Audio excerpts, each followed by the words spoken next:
ఆంధ్రప్రదేశ్ రాష్ట్ర ప్రభుత్వంలో ఆసక్తికర వ్యవహారం తెర మీదకి వచ్చింది. ముఖ్యంగా ఉప ముఖ్యమంత్రిగా ఉన్న పవన్ కళ్యాణ్ అనుచరుడు ఒకరు భారీ దందాకు స్కెచ్ చేస్తున్నారు అనే ప్రచారం సాగుతోంది. పవన్ కళ్యాణ్ వ్యవహారాల్లో ఇప్పటి వరకు ముఖ్య భూమిక పోషిస్తున్న లింగమనేని రమేష్ ఇప్పుడు నేరుగా ఒక బినామీ కాంట్రాక్టర్ కోసం రంగంలోకి దిగేశారు అనేటువంటి తీరున కథనాలు వస్తున్నాయి. లింగ అనే పేరుతో చాలా కాలంగా లింగమనేని రమేష్ చుట్టూ చాలా ప్రచారం సాగుతోంది. ఆయన అనేక వ్యవహారాల్లో వేలెడుతున్నారు. ఇంకా చెప్పాలంటే పవన్ కళ్యాణ్ సంబంధించినటువంటి శాఖాపరమైన వ్యవహారాల్లో ఆయన రాజ్యాంగేతర శక్తిగా సాగిపోతున్నారు అనే విమర్శలు కూడా కొంతమంది నుంచి వినిపించాయి. అలాంటి తరుణంలో ఇప్పుడు ఒక విద్యుత్ ప్రాజెక్టుకు సంబంధించి ఒక కాంట్రాక్ట్ కోసం నేరుగా ఆ లింగమనేని రమేష్ రంగంలోకి దిగి చక్రం తిప్పేస్తున్నారు అనే తీరున ఆసక్తికరమైనటువంటి కథనాలు కొన్ని వెబ్సైట్లో వస్తున్నటువంటి తీరు చాలా విశేషంగా భావించాల్సి ఉంటుంది. ముఖ్యంగా చూడండి, ఆంధ్రప్రదేశ్లోని కూటమి పార్టీల మధ్య ఇప్పుడు క్విడ్ ప్రోకో సాగుతోంది అని ఐఏఎస్ వర్గాలు భావిస్తున్నాయి. పార్టీల బలాల ఆధారంగా కాంట్రాక్టులు వాటాల పంపిణీ కూడా జరుగుతోంది అని పెద్ద ఎత్తున ప్రచారం.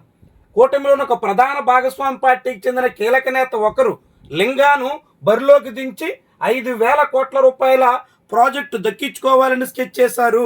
చూడండి, లింగ అంటే లింగమనేని రమేష్ అని చాలామంది సెక్రటేరియట్ ఇతర అధికార వర్గాల్లో సాగుతున్న ప్రచారం.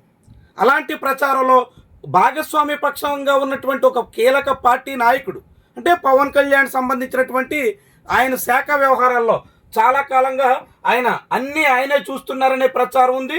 గత ఏడాది ఆ మంత్రి శాఖలో ఏకంగా 6,000 కోట్ల రూపాయల టెండర్ల కేటాయింపు, జల్ జీవన్ మిషన్ సంబంధించినటువంటి పన్నుల కేటాయింపులో కూడా అప్పట్లో లింగమనేని రమేష్ పేరు వినిపించింది అనే ప్రచారం ఉంది. ఇప్పుడైతే ఏకంగా అనంతపురం జిల్లా యాడికి మండలం కమలపాడులో జెన్కో చేపట్టబోతున్న పంపుడు స్టోరేజ్ ప్రాజెక్ట్ కాంట్రాక్ట్ వ్యవహారం తమకు అనుకూలంగా ఉన్నటువంటి సంస్థకు దక్కే దిశలో మొత్తంగా పావులు కదుపుతున్నారు.